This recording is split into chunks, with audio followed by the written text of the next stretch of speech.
So I'm going to open with a prayer, and then I will introduce our speaker. So the Lord be with you. Let's pray. God of mercy and delight, we give you thanks for this evening. We give you thanks for your presence in our lives, in the world around us, in our congregations. And we pray for your Spirit's presence with us this evening as we hear from Bishop Rowe. Grant us attentive hearts, and we pray for your presence with us. We pray in Jesus' name. Amen. So welcome, everybody. Thank you for being here and giving some of your Thursday evening to this conversation as we continue to discern the way forward in terms of the future of the diocese in Wisconsin. We have with us Bishop Sean Rowe, who is the Bishop of the Diocese of Western New York and the Diocese of Northwestern Pennsylvania. I don't know if he's the youngest ever bishop elected, but Bishop Rowe was elected when he was 32 years old in 2007 and has been serving since then and doing some change himself in terms of reimagining how dioceses work, and he has done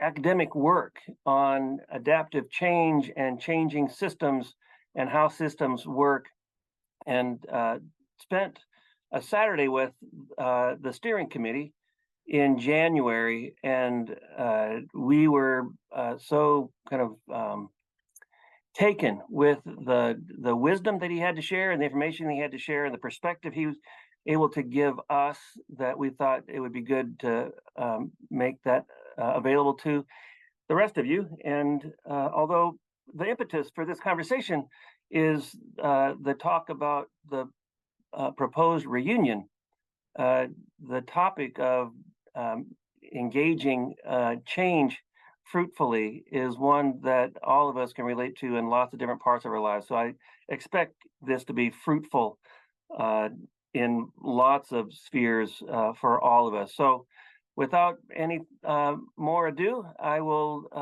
welcome Bishop Sean Rowe.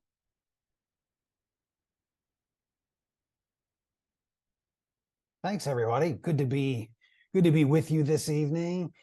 If you're here instead of watching the football game and you're a football fan, I'm even more impressed.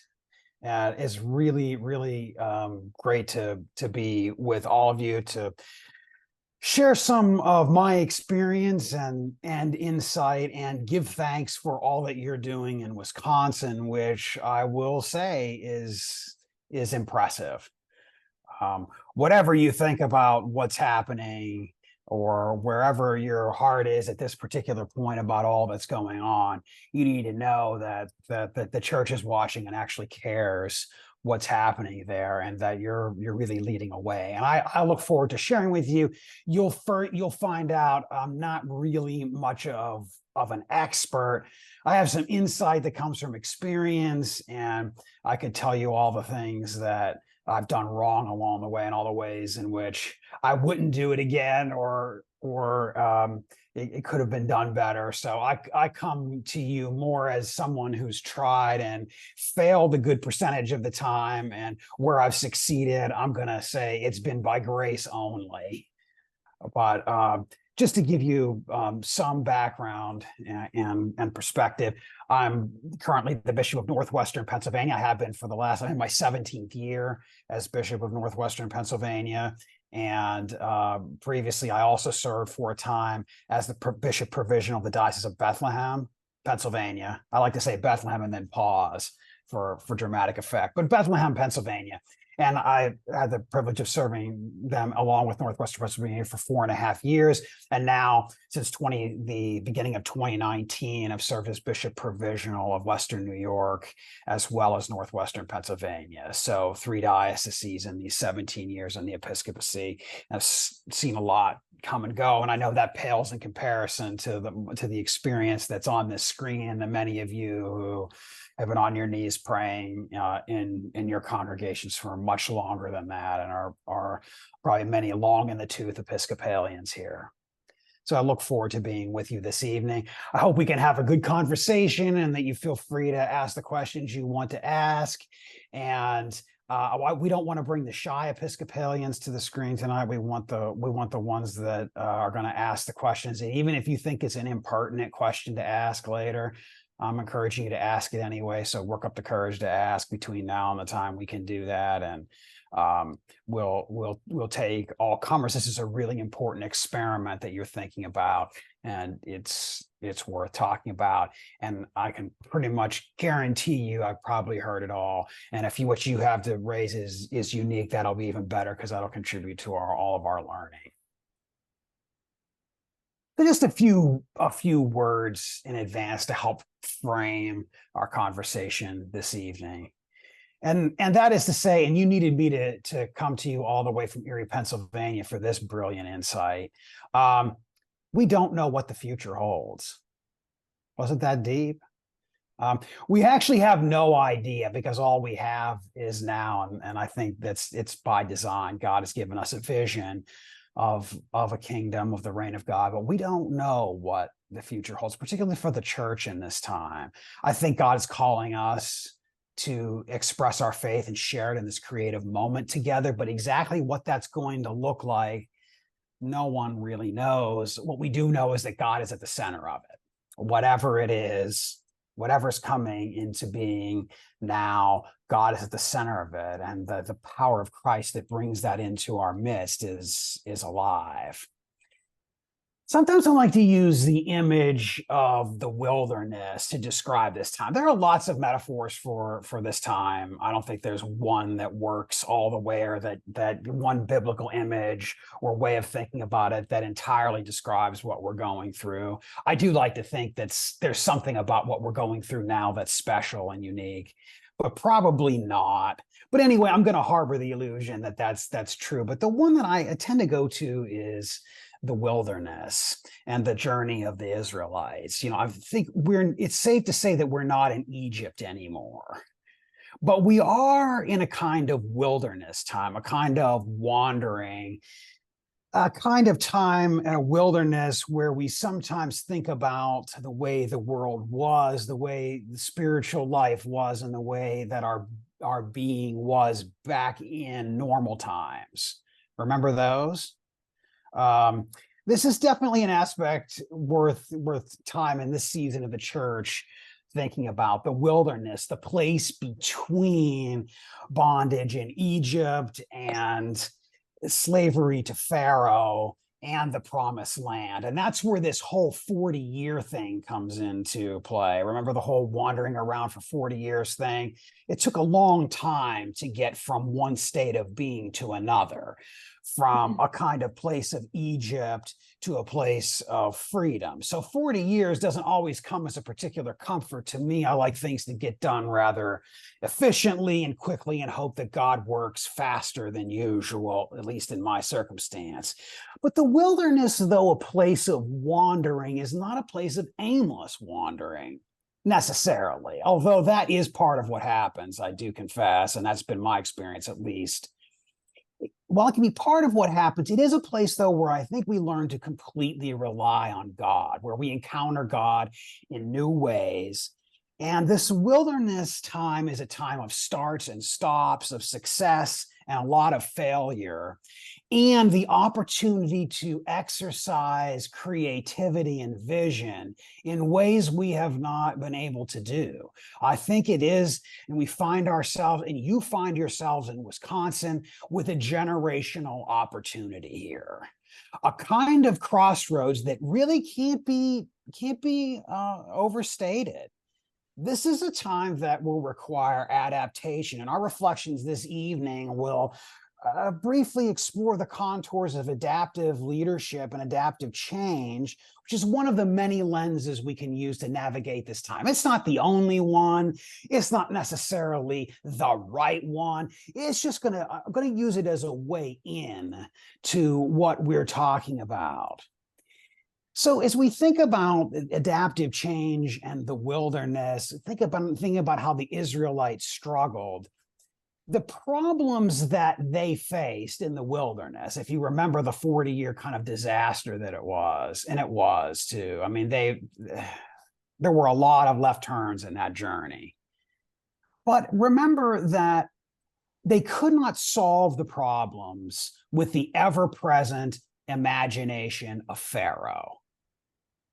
And here I contrast the imagination of Pharaoh with the imagination of God, two very different ways of thinking. Pharaoh's imagination is what has the people captured, particularly in the early part of the journey. It's the Pharaoh's imagination has them only looking back. It has them looking to the easy answers, even if it compromises God-given creativity and freedom. Pharaoh's imagination is what happens when they get to the Red Sea and they're like, let's just go back. Or they're complaining to Moses about, you just send us back. At least we knew what we had. At least even though we had no freedom there and no real creativity, at least we understood what it was. Let us go back to that. That's Pharaoh's imagination. And it can be captivating. You can go back to a kind of known. And looking back is not unimportant, but in the case of Pharaoh's imagination, it has us looking back for something that was. And even if we know we can't return to it, it's kind of a revisionist history. It's just like, well, it wasn't that bad, or we can somehow, I call it that Pharaoh's imagination also in this time particularly manifests itself in the try harder mentality. Like if we just try harder with really smart people, we'll be able to do what nobody's been able to do up to this point back in that land. That's how I typically see it. And I mean, I can play that game too. I'm good at it too. I'm just thinking, well, if we could just get the smartest people, we could just go back and do it that way and just try harder, it would work, but it never does. So there, the Israelites are like, well, were there no graves in Egypt? Weren't there enough graves in Egypt? And, remember when we could eat our fill and you brought us out here and now we're starving? And then they ask for manna and God sends manna. They don't like that. And there's too much of that and they want meat. And then God sends that. They're still not happy. Over and over, they get captured by the imagination of Pharaoh. I think that's what happens with the golden calf. That's why that's such a debacle. I mean, it's probably a beautiful looking thing, but it's always that kind of backward looking in that sense that we can cast an image of what was, even if we know we can't go back there, even if we know it's really not possible. But God's imagination is different. It compels us in a different way. And I can usually say no when that's coming along because it usually sort of takes me out of an area of comfort. God's imagination has us looking back because that's important, our heritage. It has us living in the now fully because that's all we have. And it has us casting an eye toward, or a willingness to walk toward, the kingdom coming, the reign of God coming in its fullness. And I think this Wisconsin Trialogue and our collective reflections on it provide us the opportunity to examine ourselves and our institutions so that we can more fully, I think, accept the invitation of God to a deeper imagination with God and away from the allure of the imagination of Pharaoh, which always holds us back. And I think also has us thinking we're smarter than we actually are. I think that's especially for Episcopalians. I think that's the place that always gets us. We always think we're like a little bit smarter than we are. Like we sort of have it figured out in a way that no one else has thought about. I mean, sometimes we do because that's who we are, but most of the time that's Pharaoh. But God's imagination is captivating for us. And So for some time now, though, even pre-pandemic, we've been facing challenges without easy answers, not just in the church, but in the world around us. We've got to, now we've, faced a global pandemic and are, sort of on the other side of it. I don't know exactly what all of that means right now. We have growing complexity of our social issues, and the exchange of information is happening so fast. It makes it much more difficult to govern and to solve the problems that we face, that they often just keep recycling themselves.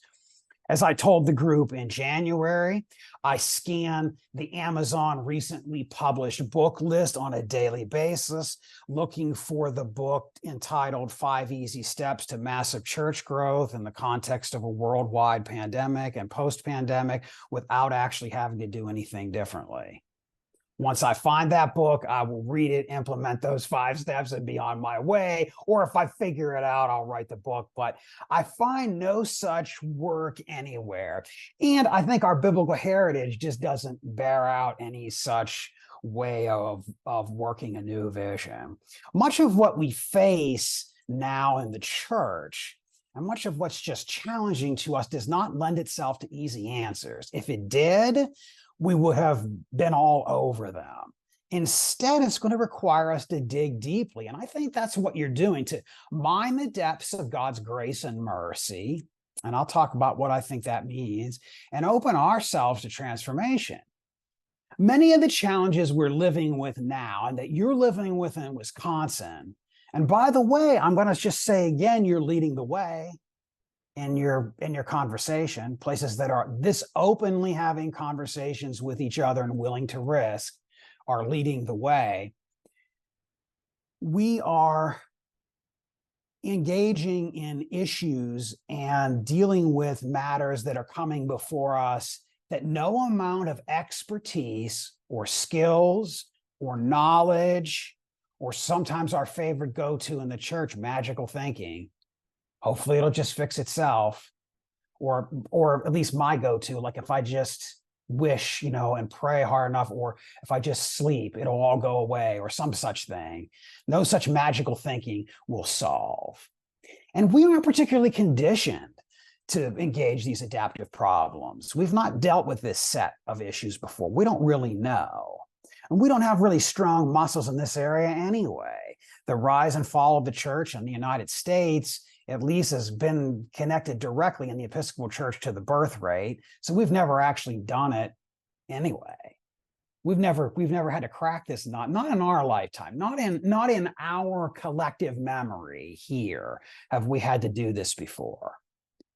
The world we live in, though, looks for experts and quote unquote leaders to fix things and be brilliant.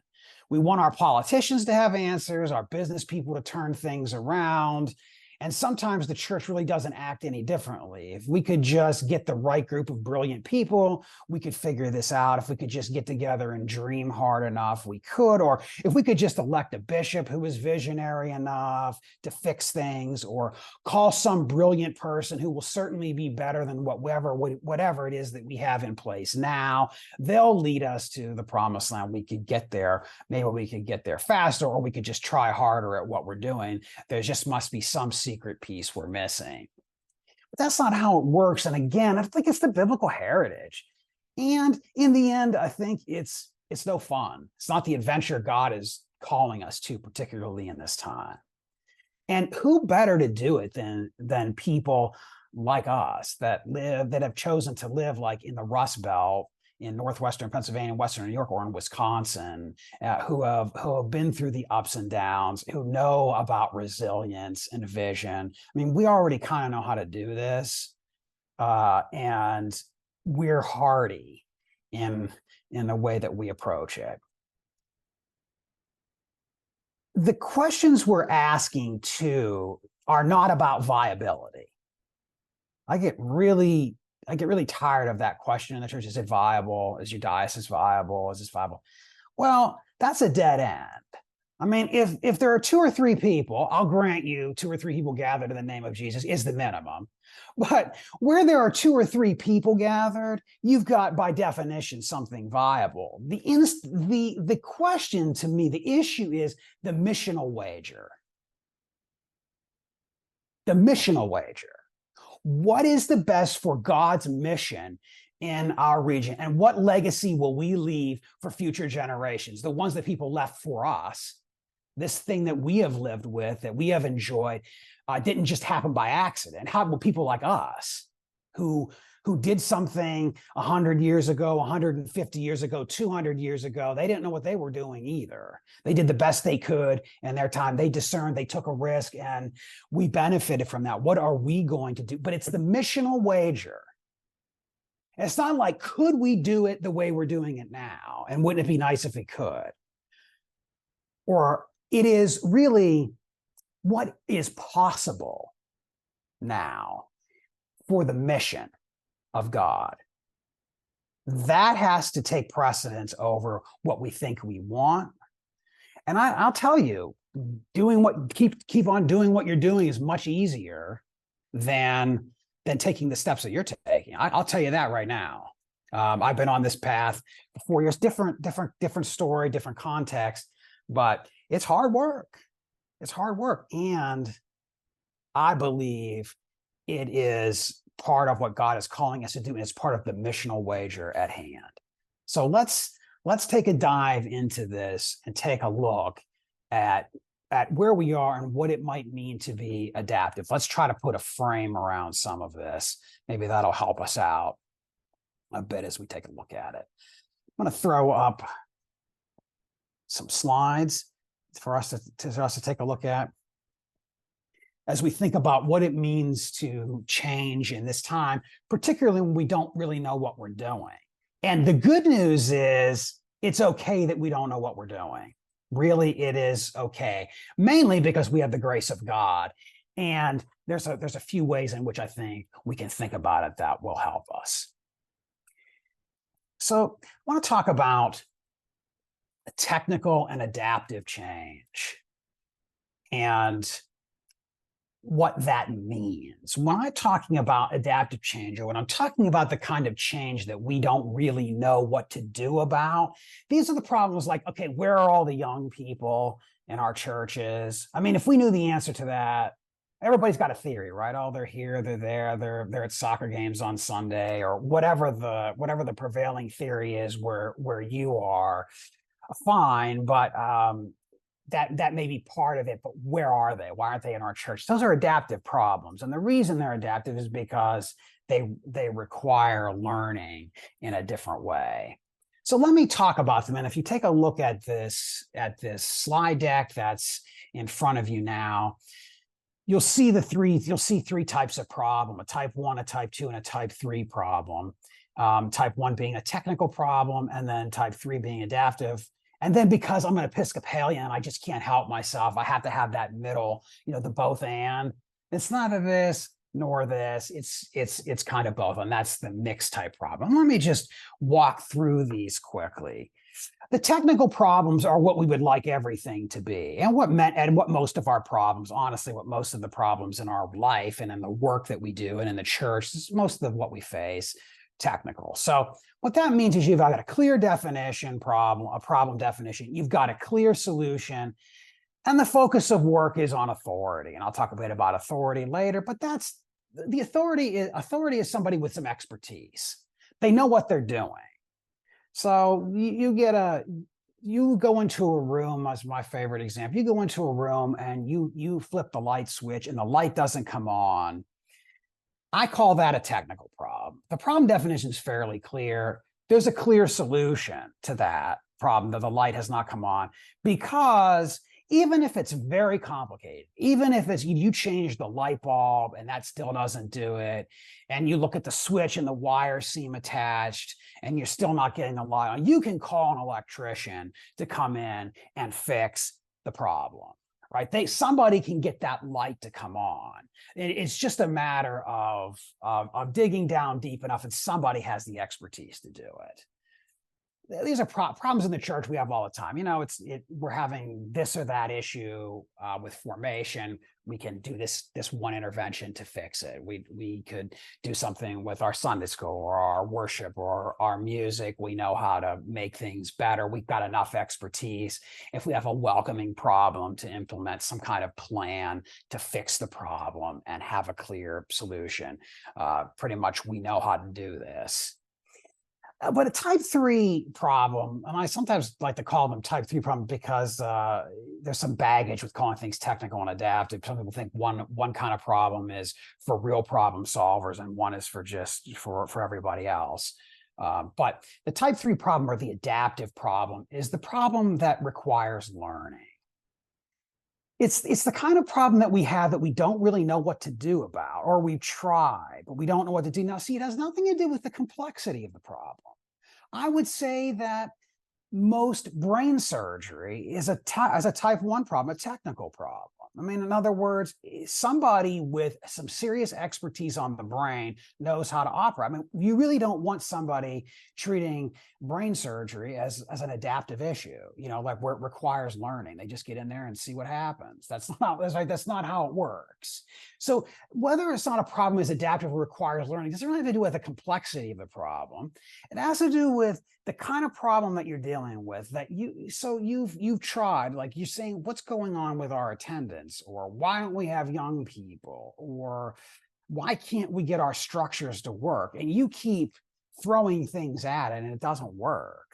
Because you keep thinking, oh, it must be this, or it must be this, or it must be this, and it's none of those things.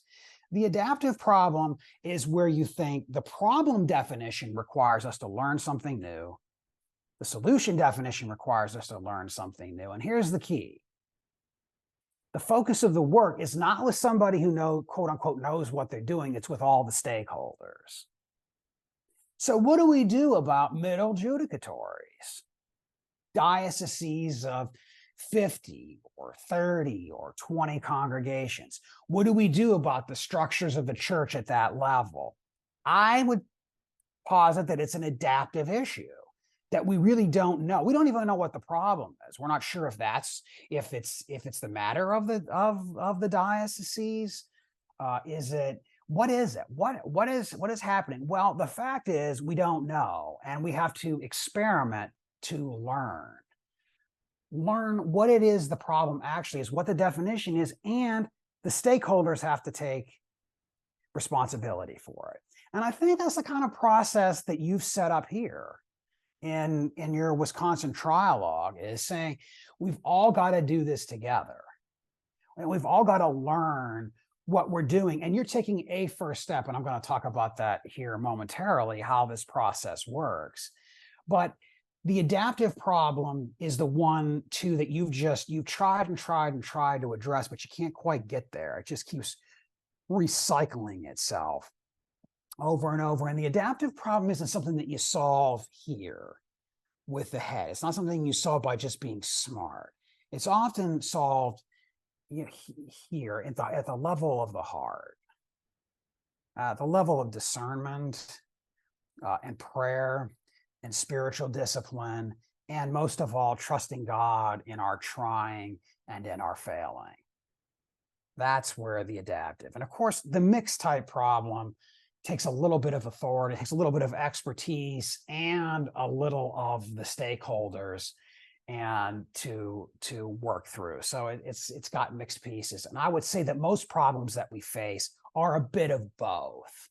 Got some technical aspects to them and some adaptive aspects to them. But suffice it to say, most of what the big issues that we face in the church, the big ones, they're adaptive. We just have no idea. And I think that's by design. I think that it's part of our spiritual discipline to lean into those and to trust God with what we have. As we think about adaptive leadership and learning, think about the difference between leadership and authority. Now, this is a particular framework. There's lots of ways to define leadership, lots of ways to define authority. Just talking about one lens here. But as you think about authority, that's what we think of as protection, direction, and order. You know, this is you have an area of expertise, you know, and the job is to provide a kind of order to things, a kind of sense of protection. This is when the leader steps in and says, you know, everything is going to be okay. We've got this. We know what we're doing. Here's what we're going to do. Here's the path. Here's how we're going to get from A to B. This authority is given to those of us who exercise leadership. That's everybody that's gathered on this call, by authorizers who have a particular idea about how things should be. But leadership happens when we begin to work at the edge of authority. It means that we start to enter into realms where it's uncomfortable, because authority people who authorize, and that's us too. So we're both. We exercise leadership and we're in that circle of authority. It has a lot to do with the status quo. Those of us that authorize are architects of the status quo.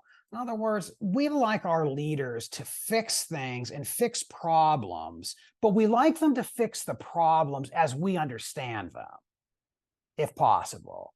And if possible, with a minimum amount of pain and with a minimum amount of change, and preferably if they could fix it without us having to do anything particularly differently.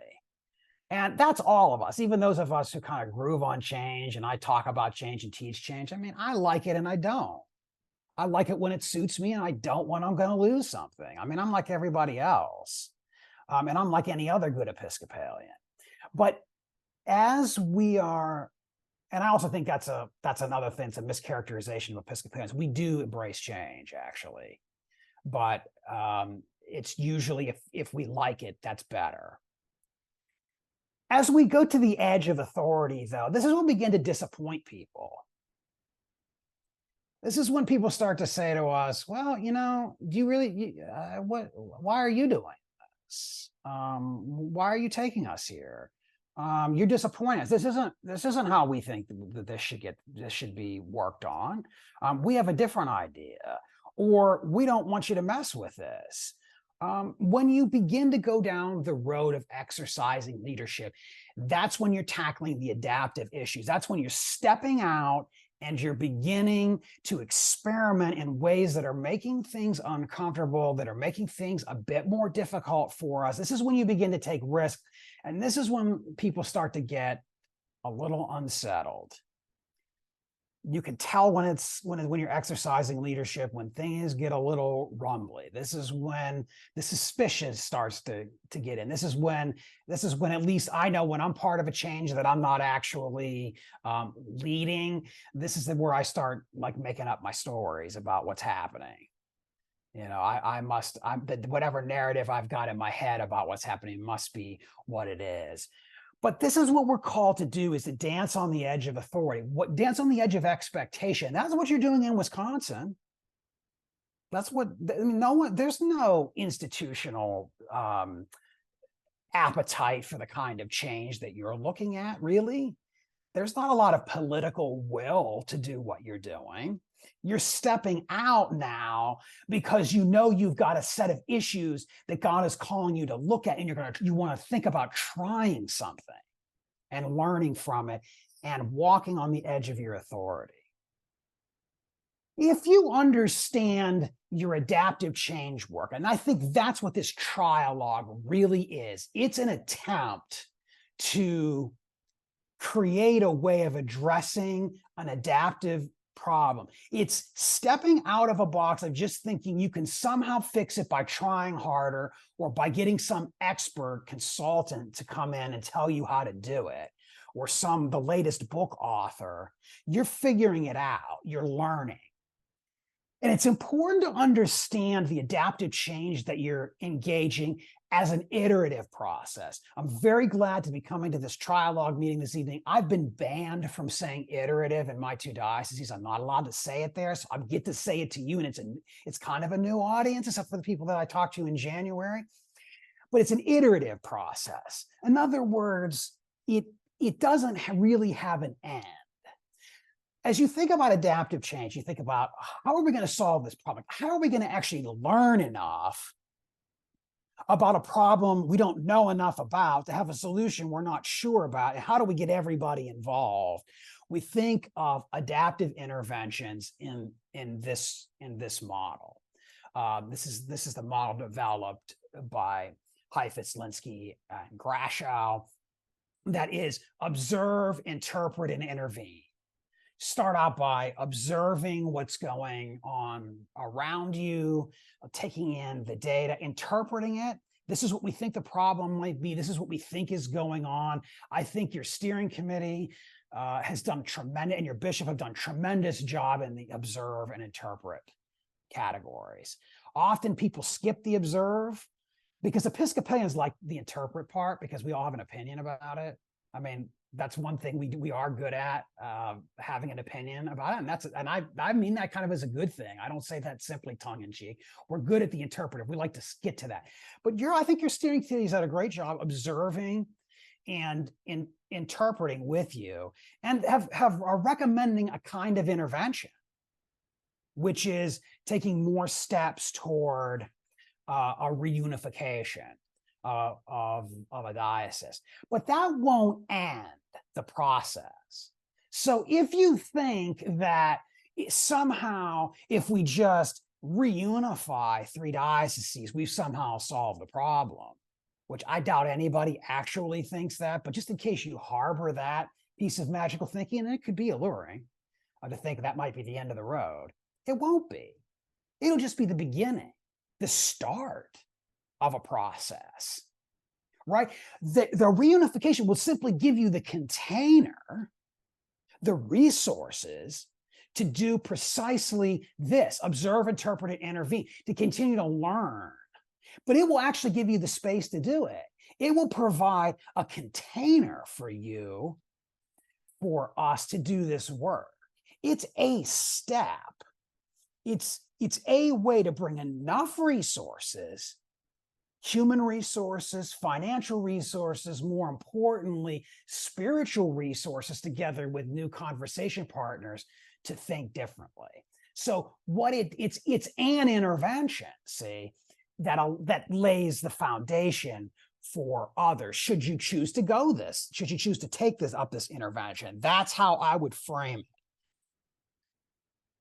You have to thoughtfully, and in a process like this, exceed your authority. That doesn't mean you go do whatever you want to do, but it means you run on the edge.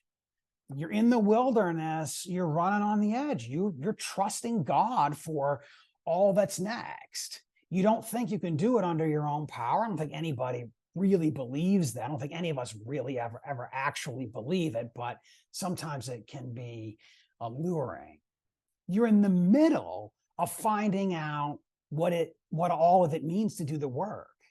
You're actually doing it now. That's why this is so hard, because you're right in the middle of this very enterprise. This is not theoretical. What I'm showing you here is not theoretical. You're living it.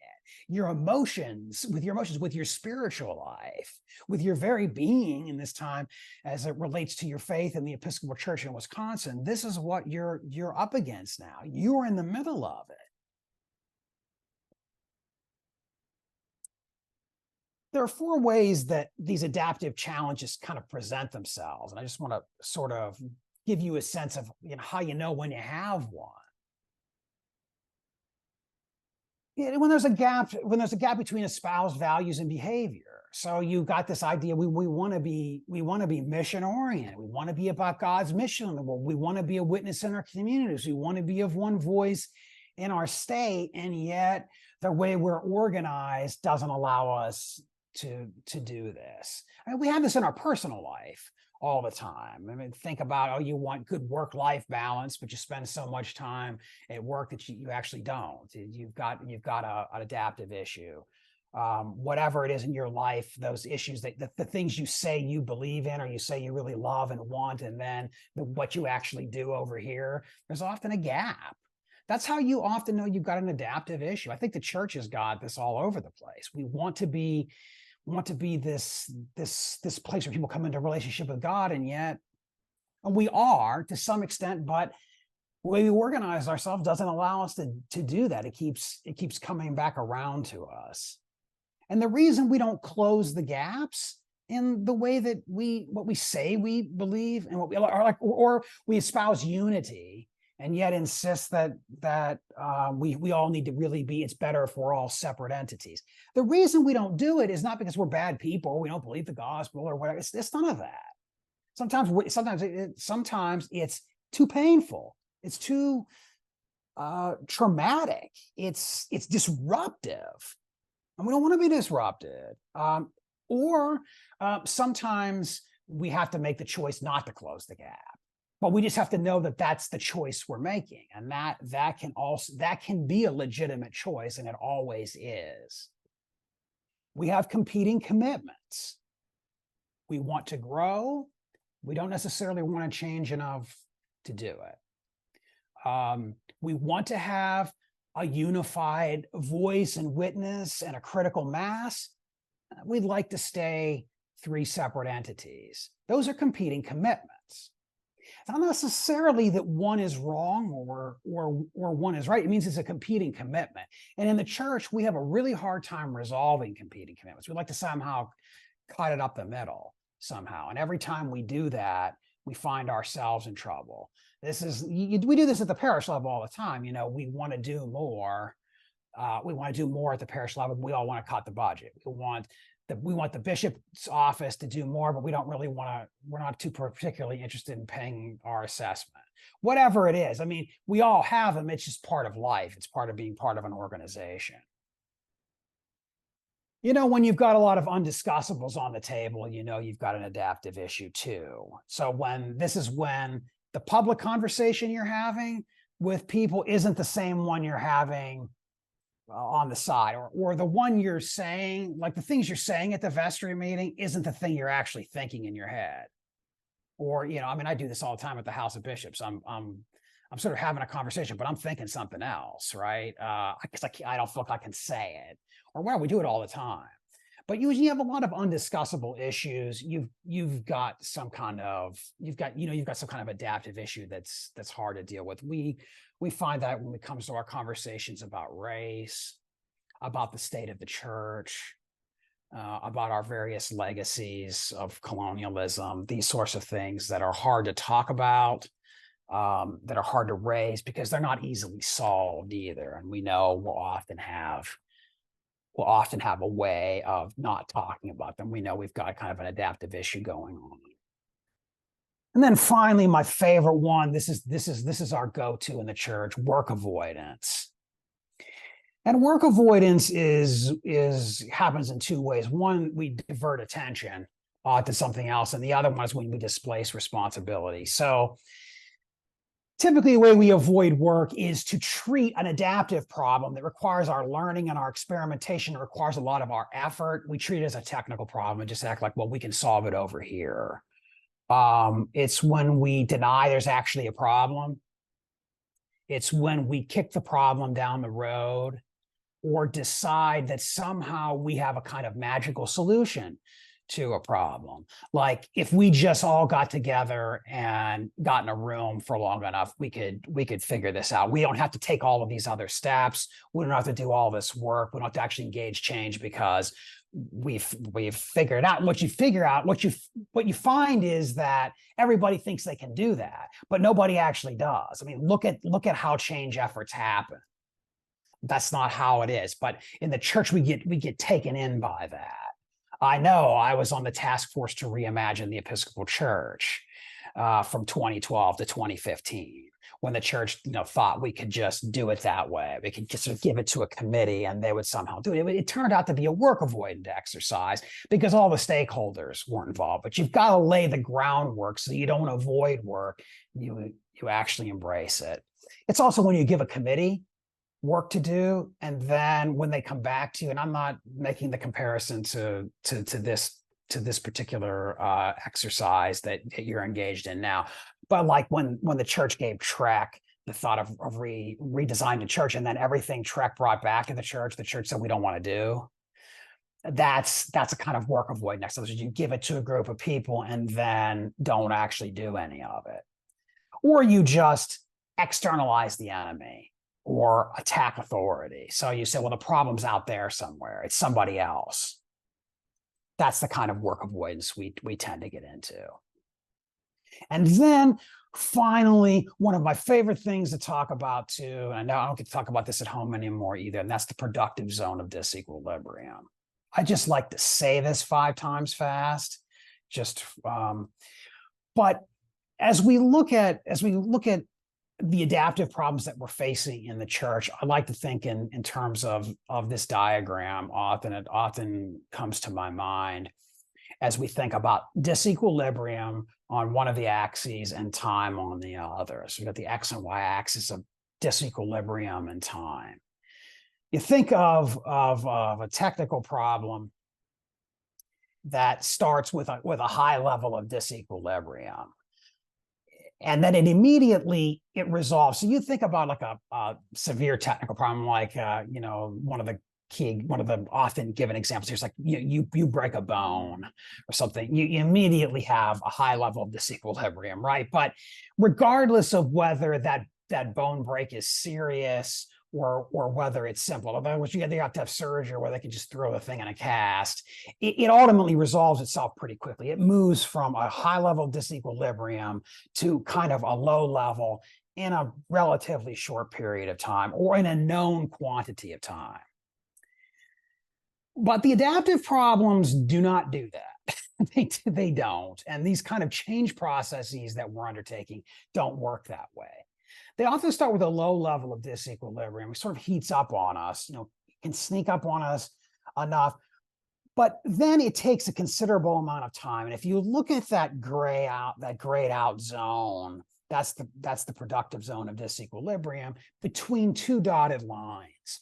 The lower line, which is a threshold of change, and a top line, which is the limit of tolerance. So, in other words, you've got to have enough disequilibrium to begin to make change.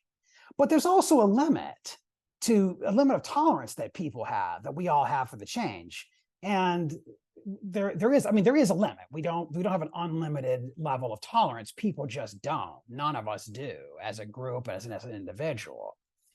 And you can see that it takes a tremendous amount of time to work in that zone. So for a long time, we're uncomfortable. And you're in the middle of that. I would say you're in this time. And if you look at a typical trajectory of this kind of change, you have times where you go above that limit of tolerance, where it's like, whoa, too much. There are also ways to short circuit it. Key being in the church, I think, is work avoid. So typically it's kick the can down the road in some way. We'll deal with it next time. We'll take a generational opportunity and kick it to the next generation. Some such thing. Usually we don't think about it in those big terms. We'll think it can wait. We can just put it off. And sometimes it's the right decision, and sometimes it's not work avoidance. You have to discern whether it is or it isn't. It's just a caution, a way of short-circuiting this process.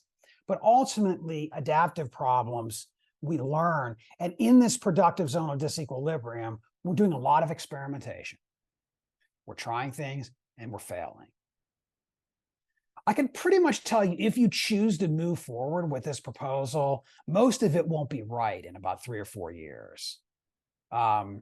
You'll have to adjust the proposal, which I think is very thoughtful and discerning, but it won't. Half of it won't work, and half of any proposal you put together isn't going to work. You don't know until you try it, until you engage in the change work. You live with a disequilibrium, you do enough discernment, and you are willing to change along the way, because the favorite thing in the Episcopal Church to do when something doesn't work is double down on it, like try harder. But if you think adaptively, you're thinking, okay, this sounds like a good place to start, and we'll change it along the way.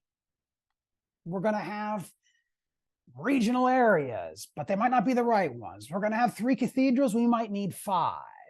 We might need none. We are going to have 1 bishop. We might need one and something else. We're going to have a structure that looks like this. Nah, maybe we won't. You won't know until you try it. And guess what? Nobody else has done it. You don't have a book to read. You've got to live in this productive zone of disequilibrium, and that's all of our collective responsibility to keep us in that place where God's imagination is capturing us. We're not getting caught up in Pharaoh. We're trying these things, and we're having enough charity with each other and enough love that we can lead the way. Wisconsin could conceivably lead the way here. But there's no one to tell you whether you're doing it right or not, because nobody's done it. There hasn't been a reunification of dioceses that hasn't had to happen, or that hasn't been a fait accompli. You're actually choosing whether to do it, and you're going to essentially chart a path. You're going to blaze a trail, and that all happens, and some of it's really comfortable, and most of it really isn't. It's all, though, part of getting from a place where we can drop all forms of Egypt to find a way to another place, to a place that God is promising to take us. And each of us will have to bring our own gifts to the table and help us do this. I want to say just a few words in closing before I take some questions and we can have some conversation here, which is really what we need to be about, is whatever you decide to do and whatever you think about this proposal, I want to applaud you for what you're doing. And I give thanks for you on behalf of the church, on behalf of people like me who are also experimenting, and people around the church who are watching you to see what will happen.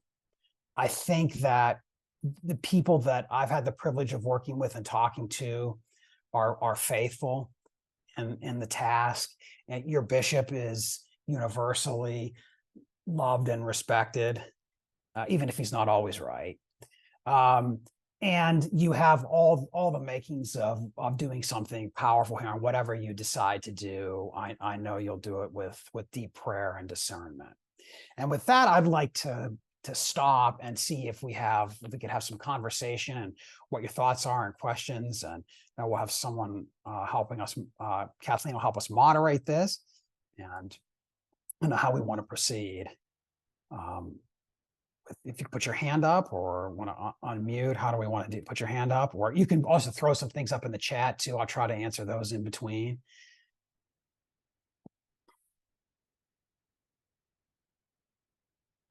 I see, actually, I believe Richard Ackley was with his actual hand up. Okay, all right. I got it. Bishop Rowe, I appreciate your language.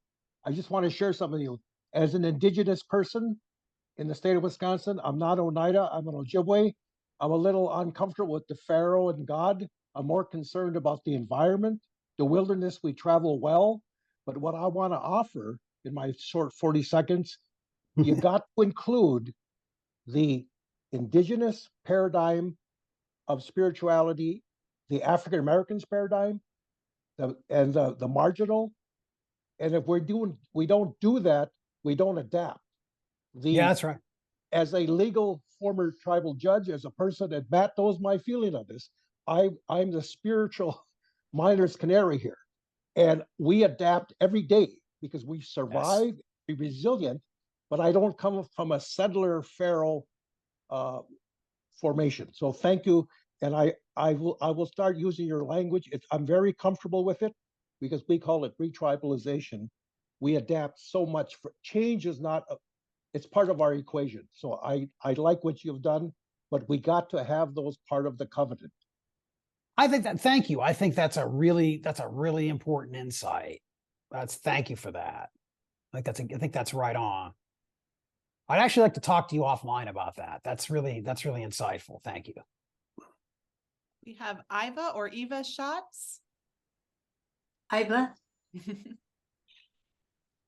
I'd like to go back. I think it was one of your first screens, and one of the sections said authority, and then down below says stakeholders. Mm-hmm. Who are the stakeholders, and how much authority can they have? Yeah, sure. So let's take a look at that quickly here. I know what slide you mean. Was the first one. This one. Yes. So yeah, so if this is where, so if we can look at type 3 problems, which is really what I think we're up against here, kind of the adaptive problem. So we're saying the problem, we don't know exactly what it is. I mean, we think we do, we have some sense of it. We're gonna try intervention, some sense of what a solution, but how you arrive at that, the work has to be done with the stakeholders, and that's everyone. Now, obviously, there's no way to have all several thousand people in every single person in the diocese at every single meeting. So that's not what it means is the stakeholders have to give their input. In other words, we all have to own the problem. We can't give it to somebody else to figure out and then say, well, we don't like that. Go back and give us something else. We have to say, we're committed to thinking about it, or we're committed to being on the journey. We're committed to the process. It's everyone. And I think also stakeholders are people we don't think about. The stakeholders I think too are also people who aren't in the room. People in our communities, the people that we affect and that we serve.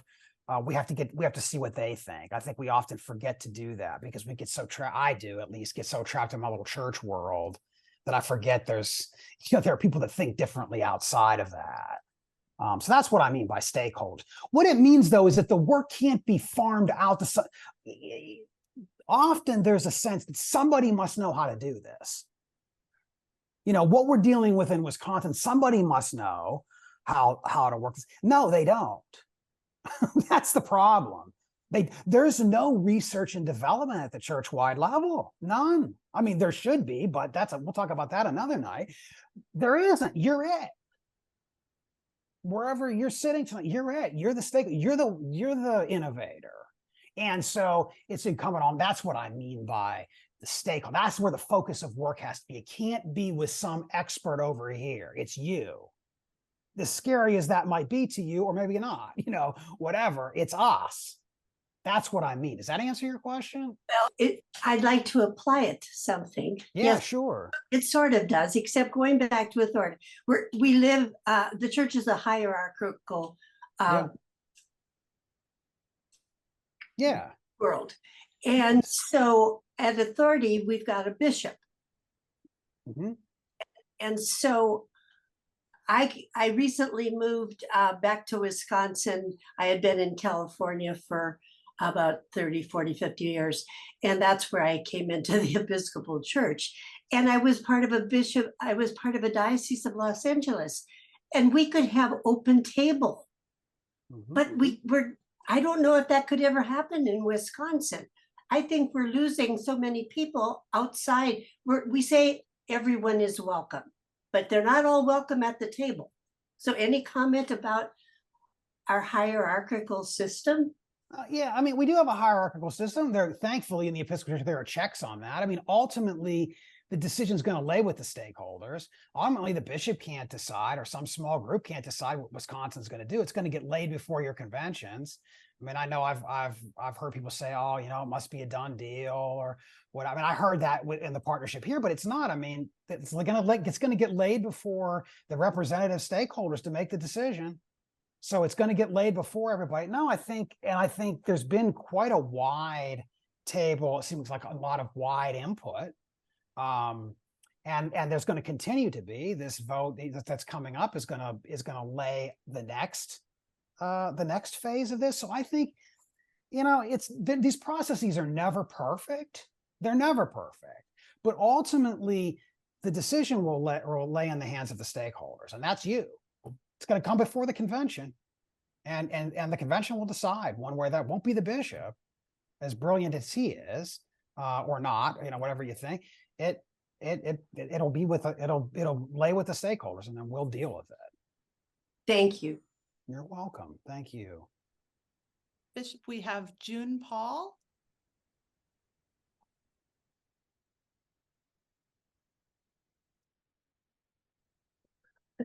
I think all over the place. Okay. My brain goes. So I'm more on the feeling end of things Oh. all the time in my stuff. So I was thinking maybe with some of this adaptive stuff,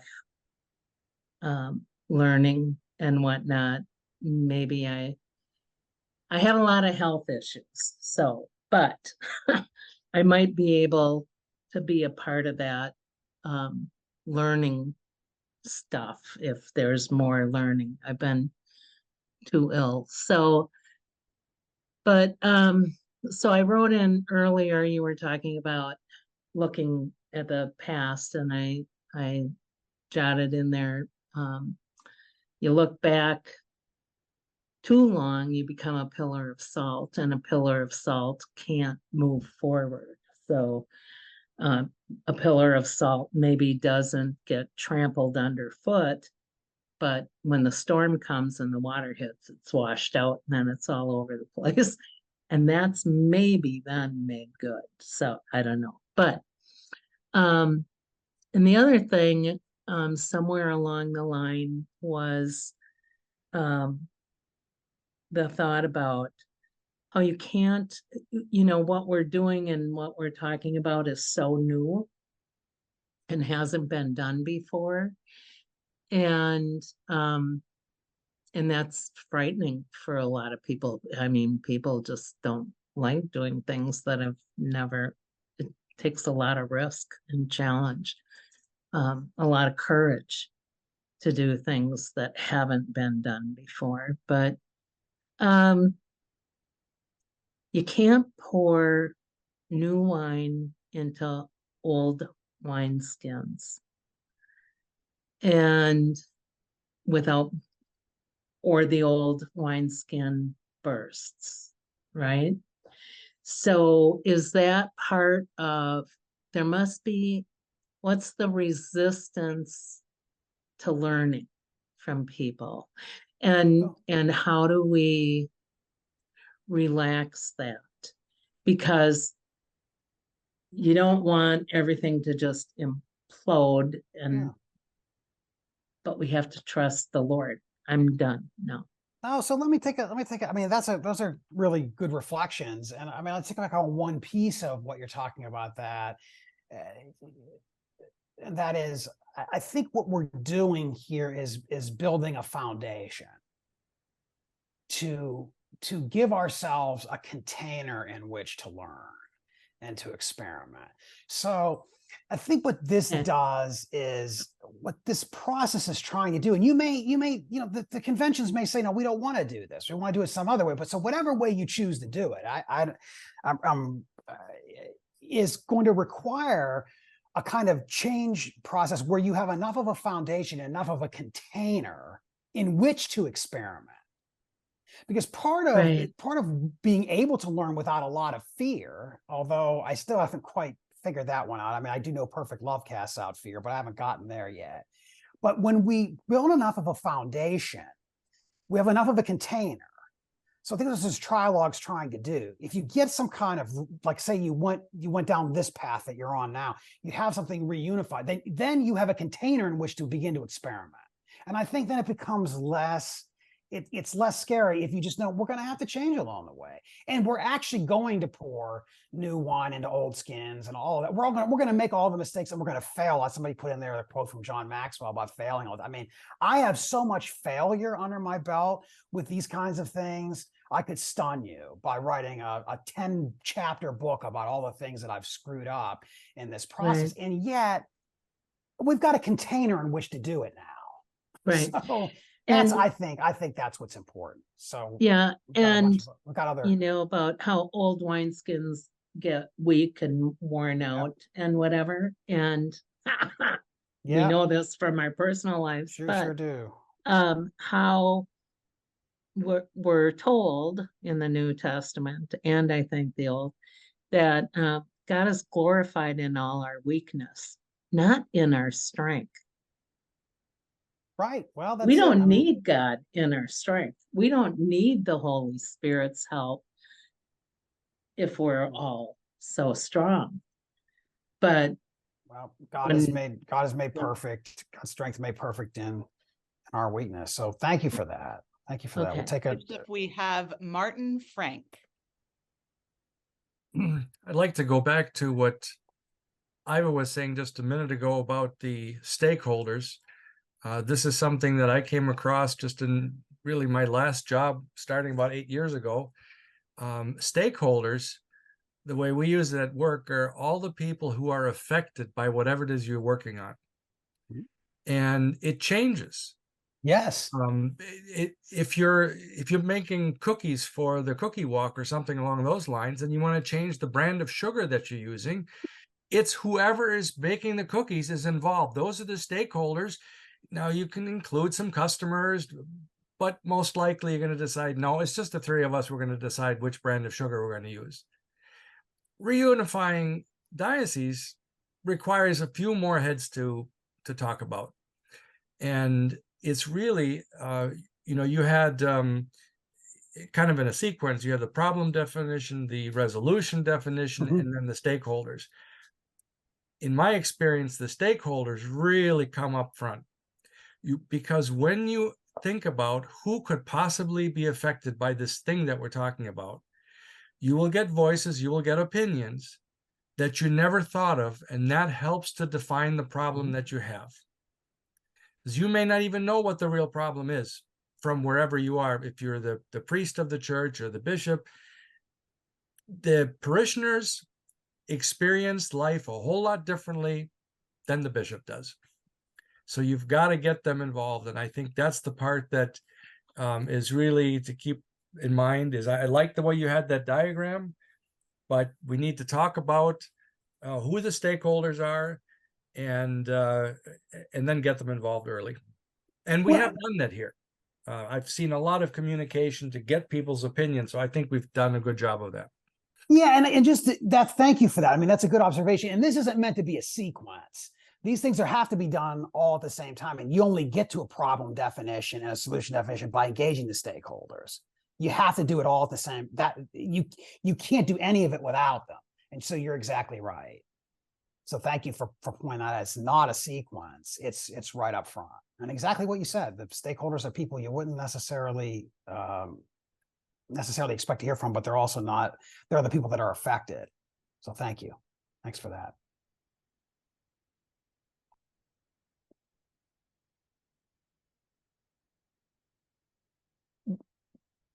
What you're doing in the church now is for those of you that work in industry, this isn't necessarily groundbreaking to you, right? This probably a lot of what we're thinking about, but I think that what you're doing here is in terms of the church right now, and I just want to say that again. I know I've said it 3 times already, and so Andy was asking about, I call this a once in a lifetime opportunity. Can I tell you why that's true? Yeah, I mean, I'll try not to preach too long. And I will say that Episcopalians have a particular knack for messing up a generational opportunity. We know how to squander those pretty well. But I think this is for a few reasons. As you look around the church now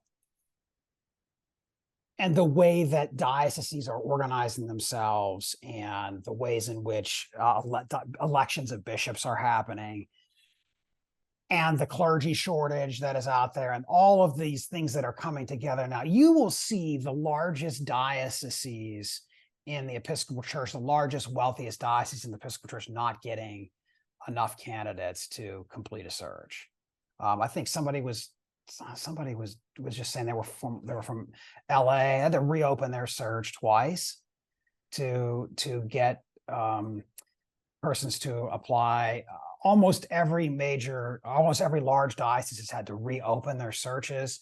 So the average Episcopal search now is costing $150,000 conservatively, more in the area of $225,000.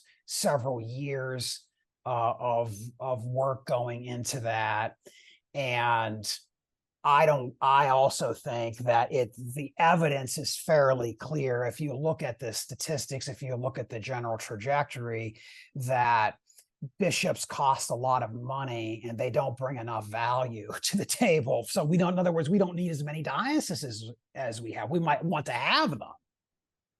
What I think you have here is an opportunity, because you've got a couple of dioceses without bishops. You have the right set of circumstances. Like if you proceeded to an election, for example, in Milwaukee, and elected a bishop, and then Matt retired, and both Eau Claire and Fond du Lac elected bishops in whatever form they did, it would be another generation before the opportunity represented itself that you could have the opportunity to trialogue in this way. More importantly, I think the circumstances are right in the church now, that you could capitalize on this particular time with all of I think the constellation of variables coming together: general decline, a difference in the way that people think about how they organize themselves, general change in the church in general, the culture around us, all of this.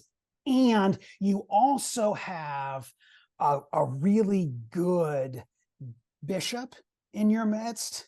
I mean, he describes himself as not being visionary. I don't think that's exactly true, but what you need now is a kind of steady hand in the episcopacy, and you'll have that. You're also, I mean, let's face it, he's of an age that he's not going to be around forever. So you're not stuck with him for the next 20 years either, like they were with me when they elected me when I was 32 and I had 40 years of mandatory retirement. They could, these dioceses could be stuck with me forever. You're not. I mean, he's saying he's going to stay a few years. So you could have an opportunity to form an identity and then together elect someone to the episcopacy to balance out the polity of the church with our laity and our clergy. So I think that's the other piece. The circumstances are right. And the other thing that makes it a generational opportunity is that you've been willing to even have the conversation. You can't believe the places that will not even engage the conversation. They won't even talk about it. They reject it out of hand. I remember our previous presiding bishop going around to multiple dioceses to try to talk about these things, and people just saying, no, we're not doing it. So all of those things together, I think, make it a perfect opportunity to try it. I think if you take a pass on it now, you're looking out a decade and a half. And I would urge you then, if that's the choice, to take a look at the statistics, the general trends of where things are headed, and look at where it's likely to be when you have another chance at it. I think there's likely to be less choices, less resourcing available, and I think your general field will be diminished in that portion of time, and there's probably no way around that. So I think this is the decision point, and that's why I really feel strongly that dioceses that are willing to do it right now in this time period are the ones that are going to have the best shot. That's my short. I know that was long, but that's my short version of that. I would also say that even with these three dioceses together, you don't have a large diocese in the Episcopal Church.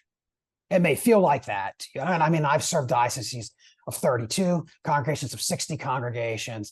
I now have 90 between it. I don't think that necessarily makes you better or worse, but you don't have a large well-resourced diocese, even three combined. That's the other thing. So then if you look out 15 years, so that's today. But when you look out 15 years, how many people and how many congregations do you have in 15 years? And what's that going to mean? So you're actually, by doing this, you're getting ahead of the curve. You have a shot at getting ahead of the curve. that's the end of that. We've got a couple other hands up, I see. Yes, we have Logan Gallagher. So I Hey, was Logan. wondering, do you think there's going to be any major challenges, roadblocks to a bishop that would serve this newfound diocese? Well, I think that would actually attract the kind of people you'd want. I don't think, no, I think it'd be you would be essentially saying to the church, we're a new diocese. We are in the process of forming an identity. We are inviting you to be a part of that. That's pretty exciting. I mean, most of us have to go into places that have been established for 100 years or more, or at least 30 or 40 years or more in case of the newest dioceses. I mean, our youngest diocese is 1996. So that's long enough to be set in ways. No, I think it would be a really exciting opportunity. And not only for the bishop, but for this generation, for all of you sitting here, to create something new. You essentially have the opportunity to create a new diocese. You get to start over. I think it's pretty exciting. And the people that would want to go do the same old thing, or the people that will be interested in being a bishop in an established diocese, they have 110 other ones they can look at, right? I mean, you'd be the only one like it. So nobody's done it. Nobody's done it. I'd be kind of a cool thing. So that's my sense is no, it wouldn't.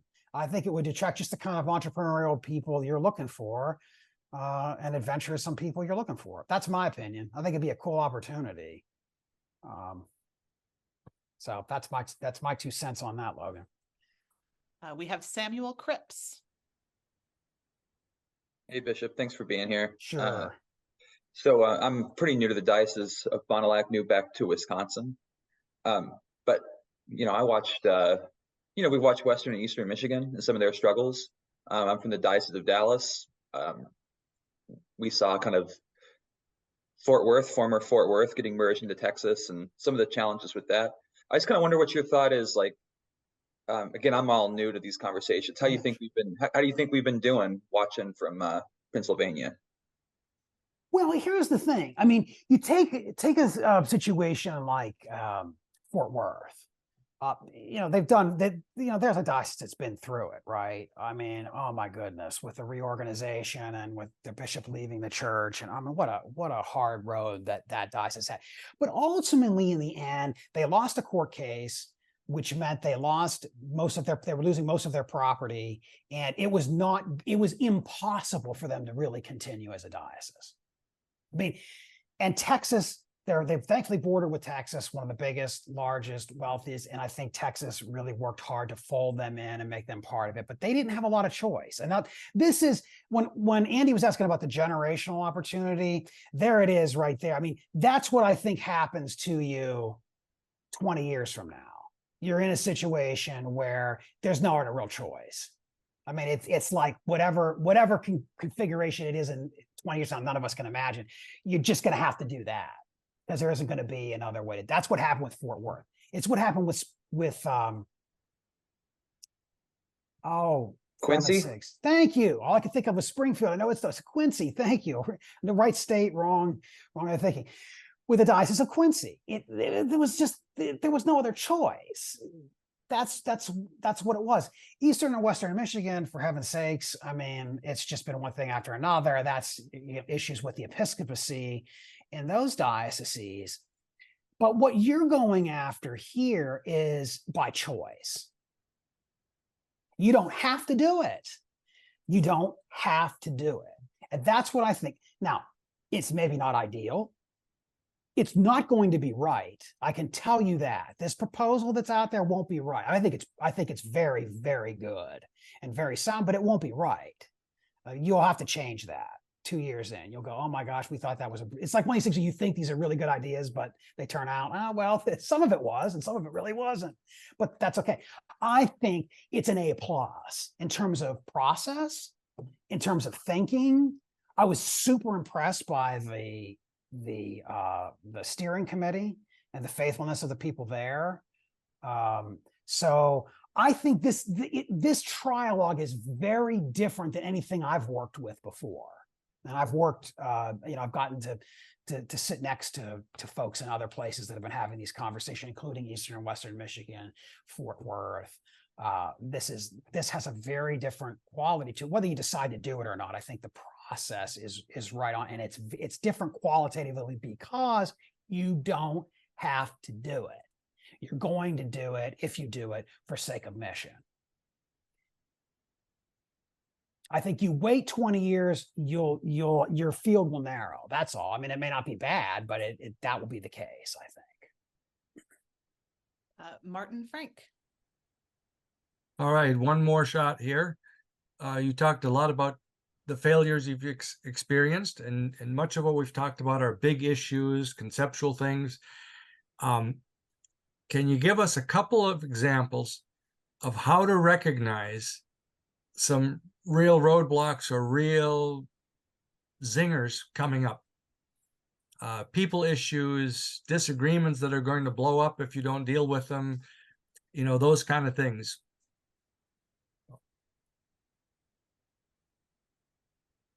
Yeah, well, I'm just trying to think of which of the pile of these could I pull up? Well, dioceses tend to and think that they're particularly special. Like each diocese is really unique. Every diocese thinks that they're unique and like they're really different. Like if you think is you don't know us here. And I largely think that's overdone. It's overplayed. However, there are aspects of that are not. And to underestimate some of the cultural differences, you're going to run into those as you bring three dioceses that have functioned differently and that have been differently together as dioceses. There's all kind of things you run up against that you didn't even know you were gonna. You run up on the rocks you didn't even know were there. So I think you do have cultural differences that have to be looked at. I think we had an idea about how, for example, we were going to structure, we have two dioceses and one staff. So one bishop and one staff for two dioceses. We had an idea about how we were going to structure that I happen to think was brilliant and well considered. And it worked for like 6 months. And then we had to change it. So I think being sensitive to things you're just going to have to change quickly. I think I wanted to hit the ground running. I had this idea that I was going to hit the ground running. We're just going to be ready to hit the ground. Well, you can't be ready to hit. You're not going to hit the ground running. You can't, because you can't. It's not a foregone conclusion. You got to wait until you vote on it. So then you do, and you try to implement it. There's all kind of starts and stops. So I think just recognizing that right out of the gate, there's no way to do it fast. And I think what I have found too is I have to remind myself and our leadership that we said we would be willing to experiment and change, and that it's going to be hard. And I have found a lot of it to be just really hard work, the fruits of which, though, have been mostly amazing. So I would say some of those, the cultural, the structural, and the keeping your head about your wits about you when you're thinking about we're going to have to change, and we're going to have to change a lot, and we're going to have to be able to pivot. And in the church, some things just don't move quickly. They just don't. Because we need to involve all the stakeholders. That's just the way our polity works, which is a good thing, because you wouldn't tolerate really some group going out and being visionary, or the bishop coming out and coming up with some visionary idea and then imposing it on everybody. I mean, come on, you wouldn't. You wouldn't accept the most brilliant idea that was going to be imposed on you. So I think realizing that sometimes think works a little bit more slowly. I like, David, I like your comment about our immersion and how we've been deformed by Western capitalistic culture, and trying things new can be terrifying. Bishop, you were ahead of me that the chat was lighting up a little bit. There's also a question, what do you see might be the most difficult things when we begin? Oh, I think there's loss in it. Because here's what you're doing with it. Let me just be honest with you. What you're doing with adaptive change is you're distributing loss. That's why it's hard. You'll lose something in this. Now, you stand to gain as well, but the hardest part about it is, yeah, we're setting out on an adventure and it's exciting, and I happen to love all this stuff, but there were pieces of it that I felt that I had to sit with the grief of loss. I think that's the hardest piece with it, because honestly, if I didn't have to do anything differently, I wouldn't have I didn't enter this. I'm not engaged the kind of change I have in the church simply because I want to, and I'm always game for an adventure. I just think we're being called to it. So that's what I think is, for me, was difficult. And my observation was some of the loss. Now, some of that is offset by the joy that comes with something new, but that takes a minute. It does. It takes a minute, and something about it will disappoint you. That'll be hard. Something about it won't meet your expectation, because it can't. So that's what I'd say to that. Also, I see there's a question in the chat about we don't know each other. Well, of course we don't. I don't. You probably don't. Yeah, you mentioned it here. I was going to say you probably don't know each other in your own dioceses either, as well as you think you do. Of course you don't. And part of this is building a container so that you can get to know each other. But I would say that having new conversation partners, not talking to the same people, you're going to get new conversation partners, different resources, and the opportunity to create something brand new. You'll get to know each other. Like, so in one of the steering committee reports and proposals, forgive me for not remembering which one it was, there were some really brilliant insights about how a diocese might be structured differently, thinking in Benedictine terms, thinking with the Benedictine practices and structures that I thought was really quite something. Now, that requires people getting to know each other and building a kind of community. And I think that's what would a trialogue like this, or a 3-diocese unification, would allow you to get to know each other. And if you framed it in a certain way, and you said, we would like to create a diocese that looks different, that's spiritually centered in a different way than has been in our recent past in the Episcopal Church, and we're going to use that as a frame. We could get to learn. We could all get to know each other in a new way to build something new. That's what I think is powerful. You'll get to know each other as you build something new. So, if you just say, well, we can't possibly do this until we all know each other, or until we've had enough meetings and we've all shared our stories, it probably never happens. Or it takes so long that by the time you get around to doing it, your options are limited. So I'd say get to know each other along the way and see what happens. You're building a community. You're not marrying each other. You're not, forming some kind of. You're building a community, and there's talk to people that live the religious life and the problems of communities that you're building. There's always some kind of issue, and none of us ever know each other the way that we would like to. So I'd say I hear that, but spend some more time getting to know each other. And those of you that are good at that kind of thing, make it happen. Just make it happen. Go do it.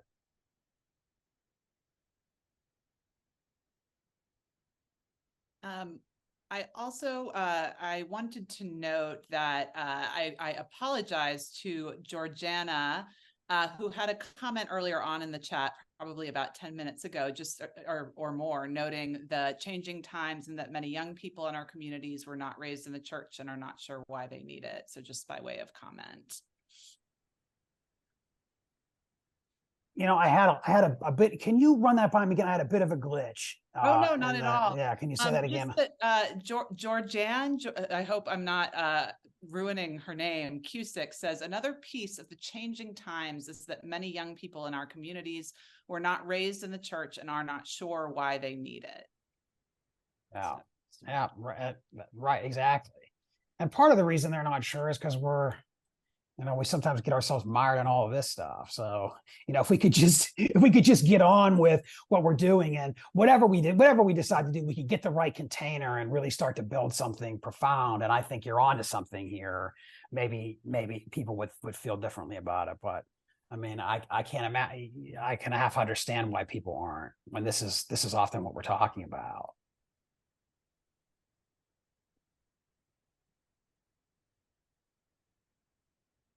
I note that it is 9:32, and we have a hand up, but it's someone who has already gone, so I don't know. Oh, and we we have You have something another one. chat. Is it okay? Anyone else?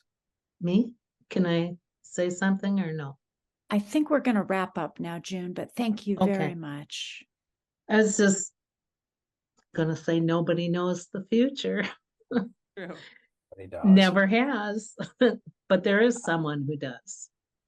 I want to say And thank you that's- again for the opportunity to be with you, to talk about this. I'm glad to talk offline too. If some of you want to call, like you didn't want to say some things in this meeting, but you want to ask, I'm glad to be honest with you. It won't be an easy road. In fact, I assure you, it will be challenging, and maybe more challenging than you think. It will at times be a scary one, but I encourage you in this endeavor, and I pray for your good discernment, and that whatever you choose, I trust will be the right choice for you in this time. And you go with that. Go with your own prayers and discernment and those of your community, and know that whatever you do and decide, and however hard it is, it will all be okay. And thank you for this time. Think though, the missional wager. That's what needs to be before us in this time. However you understand that. Thank you very much. Thank you, Bishop Rowe. This has been fabulous. Just so everybody knows, this was recorded. So if you want to go back and look at some of those slides and review some of the things that he said, it'll be available on the website. But thank you so much, Sean. It's really been good to have you with us. And let's, folks, keep praying for the Holy Spirit's guidance, and be open to wherever the Holy Spirit guides us. I'm trying to be, even though I've got a pretty good idea in my own head of where that should be, but we'll trust the Holy Spirit to guide us into whatever comes. But keep praying, and we'll see some of you at convention, and those of you who aren't going to be at convention, do hold that in your prayers. So thank you all. God bless you. Have a good rest of your evening, and thanks for being here with us this evening.